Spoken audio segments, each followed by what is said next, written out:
अस्सलाम वालेकुम दोस्तों, आज की इस वीडियो में हम बात करेंगे जुडिशियल पावर के बारे में, जिसमें हम देखेंगे इसका इंट्रोडक्शन, इसका मीनिंग, डेफिनेशन, उसके बाद ओरिजिन कहाँ से हुआ, फिर इसकी इम्पोर्टेंस क्या है, उसके बाद पावर्स कौन कौन सी इसके पास है जुडिशियल रिव्यू के पास, और लास्ट पे एक मशहूर केस मैरबरी वर्सेस मेडिसन का केस जो कि बड़ा इंपॉर्टेंट केस है।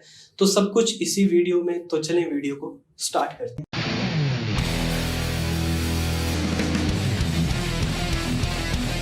सबसे पहले हम बात करते हैं इसके इंट्रोडक्शन की। इसके इंट्रोडक्शन की बात करें तो हमें पता चलता है कि जो जुडिशरी के पास पावर होती है, जो उसे कॉन्स्टिट्यूशन प्रोवाइड करता है कि वो एग्जामिन कर सके जो लेजिस्लेटिव के लॉज हैं या फिर जो एग्जेक्टिव है उसके जो ऑर्डर्स हैं, यानी गवर्नमेंट के जो ऑर्डर्स हैं उनको, और जो लेजिस्लेटिव लॉज हैं उनको जो एग्जामिन करने की पावर है, वो जो कॉन्स्टिट्यूशन उसे जुडिशरी को प्रोवाइड करता है, उसे हम कहते हैं जुडिशियल रिव्यू। जुडिशियल रिव्यू के जो ओरिजिन के ट्रेसेस हमें मिलते हैं वो हमें मिलते हैं इस केस से, मैरबरी वर्सेस मेडिसन के केस से।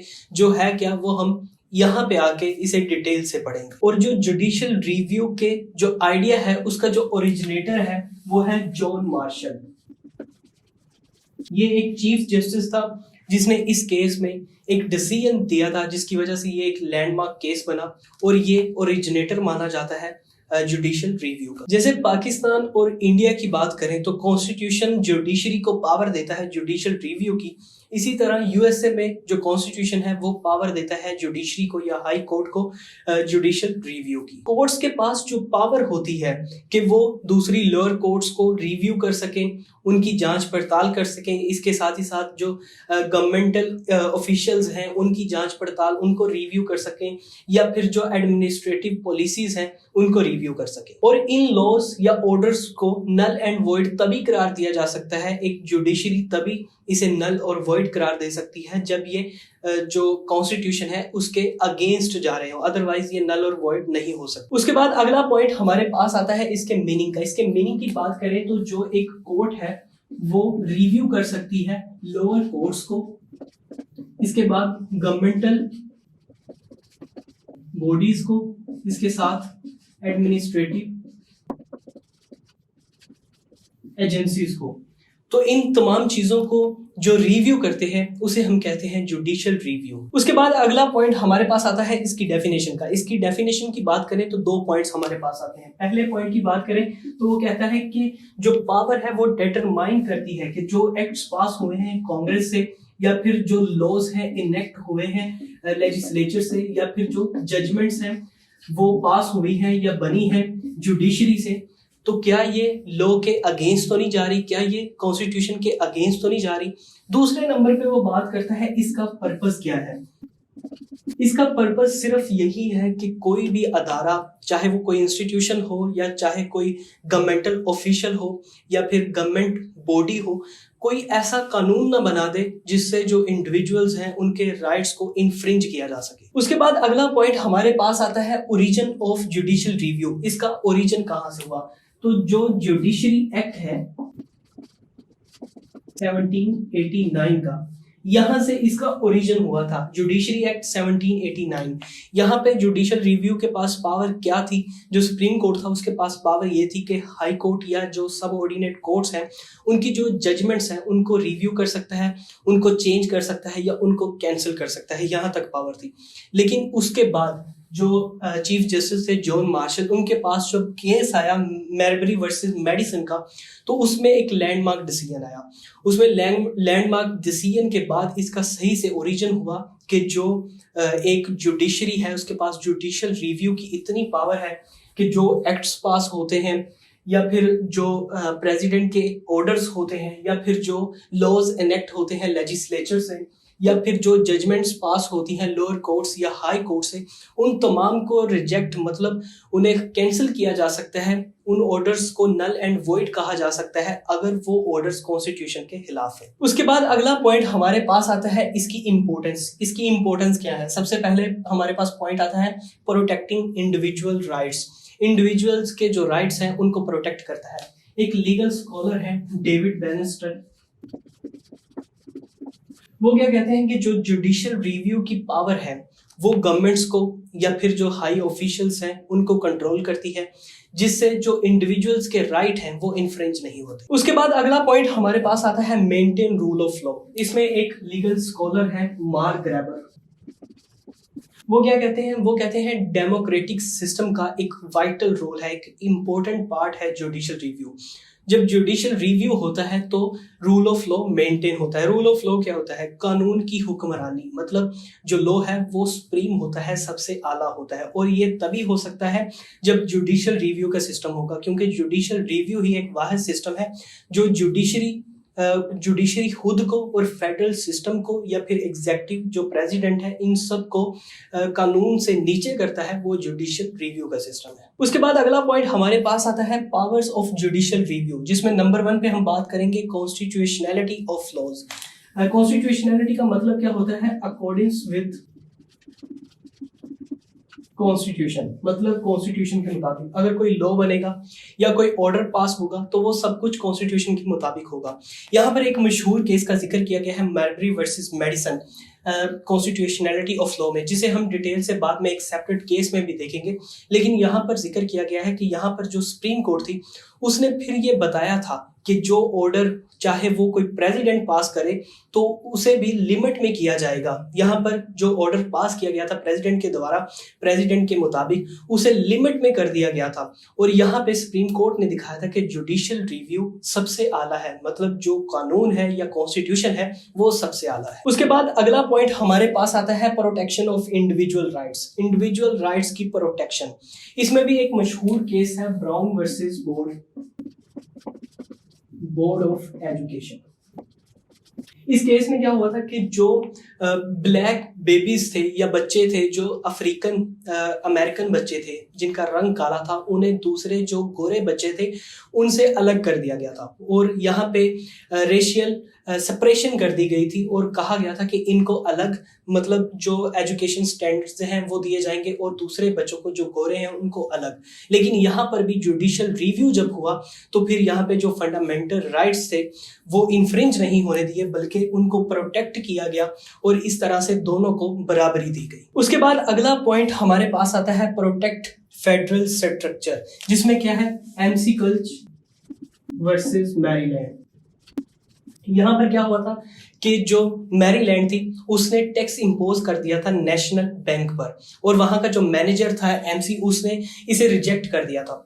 ये एमसी जो था उसने उसे रिजेक्ट कर दिया था और टैक्स पे करने से इनकार कर दिया था। जब केस फाइल हुआ तो फिर जो सुप्रीम कोर्ट थी उसने जुडिशियल रिव्यू किया और उसने ये बताया कि जो फेडरल गवर्नमेंट है उसके पास राइट है कि वो एक नेशनल बैंक क्रिएट भी कर सकता है और फिर उस पर टैक्स इंपोज भी कर सकता है। लेकिन जो कोई स्टेट है, जैसे कि एक मैरीलैंड एक स्टेट थी सेपरेट, तो उसके पास ये राइट नहीं है कि वो इंपोज कर सके टैक्स। और लास्ट पे हमारे पास आता है एक इम्पोर्टेंट, एक लैंडमार्क केस जो कि है मार्बरी वर्सेस मेडिसन 1803। बड़ा ही इंपॉर्टेंट और बड़ा ही इंटरेस्टिंग केस है। सबसे पहले हम बात करते हैं कि ये हेल्ड कब हुआ। 24 फेब 1803 को, और जो चीफ जस्टिस थे वो थे जॉन मार्शल। जॉन मार्शल ने इस केस को हेल्ड किया और 24 फेब 1803 हुआ किनके दरमियान? विलियम मार्बरी और जेम्स मेडिसन के दरमियान। जेम्स मेडिसन जो थे वो थे सेक्रेटरी ऑफ स्टेट, स्टेट के सेक्रेटरी थे, और यहाँ पर जो प्रेसिडेंट थे जॉन एडम, वो यहाँ के प्रेसिडेंट थे, करंट प्रेसिडेंट, और कुछ देर में वो रिटायर होने वाले थे, मतलब वो अपनी सीट से जाने वाले थे। रिटायर क्या, वो अपनी सीट से जाने वाले थे, उनके लास्ट डेज चल रहे थे। और यहीं पर दूसरे प्रेसिडेंट थॉमस जेफरसन, नए जो प्रेसिडेंट थे वो सिलेक्ट होने वाले थे। तो जब इनके लास्ट डेज चल रहे थे तो इन्होंने अपॉइंटमेंट की 42 जजेस और दूसरे कुछ गवर्नमेंटल जो ऑफिशियल्स थे उनकी 42 जजेस की। तो यहाँ पर क्या हुआ कि जब थॉमस जेफरसन आके प्रेसिडेंट बन गए और इनका पीरियड खत्म हो गया तो उन्होंने वो अपॉइंटमेंट्स रोक दी। तो जो मैरीबेरी की अपॉइंटमेंट थी विलियम मैरीबेरी की, वो पूरी तरह से फुलफिल नहीं हुई थी, क्योंकि इसका एक प्रोसीजर होता है कि जो एक प्रेसिडेंट होता है वो उसे अपने सेक्रेटरी के पास भेजता है, फिर वो जो सेक्रेटरी होता है वो उसे सेनेट के पास भेजता है। जब वहां से 2/3 मेजोरिटी मिल जाती है उसके बाद जाके अपॉइंटमेंट मिलती है।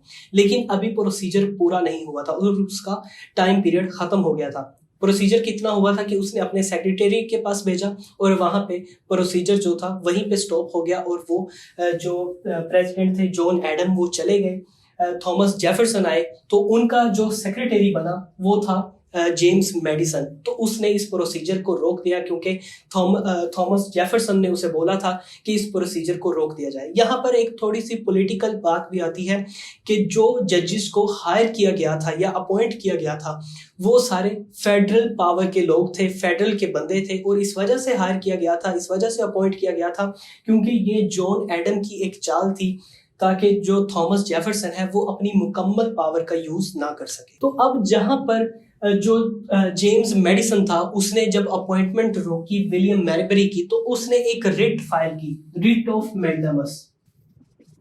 मैंडामस क्या होता है? मैंडामस होता है कि जो गवर्नमेंटल ऑफिशियल्स होते हैं, गवर्नमेंट ऑफिशियल्स होते हैं, मतलब जो गवर्नमेंट के लोग होते हैं, जब वो किसी इंडिविजुअल, जो प्राइवेट इंडिविजुअल है, उसका राइट इन्फ्रिंज करते हैं तो फिर वो मैंडामस की रिट पे उनकी ड्यूटी याद करवाई जाती है कि आपकी ये फलां ड्यूटी है और आपको वही करना चाहिए, आपका वही काम है और आपको उसी लिमिट में वही काम करना चाहिए। तो ये थी एक स्टोरी, एक मुकम्मल केस की स्टोरी के इस केस में हुआ क्या था। लेकिन यहाँ पर हमारे पास कुछ इश्यूज भी उठते हैं और उनके हम जवाब भी देंगे और लास्ट पे हम ये भी देखेंगे कि जो इतना लैंडमार्क केस है इसका फाइनल जजमेंट क्या आया।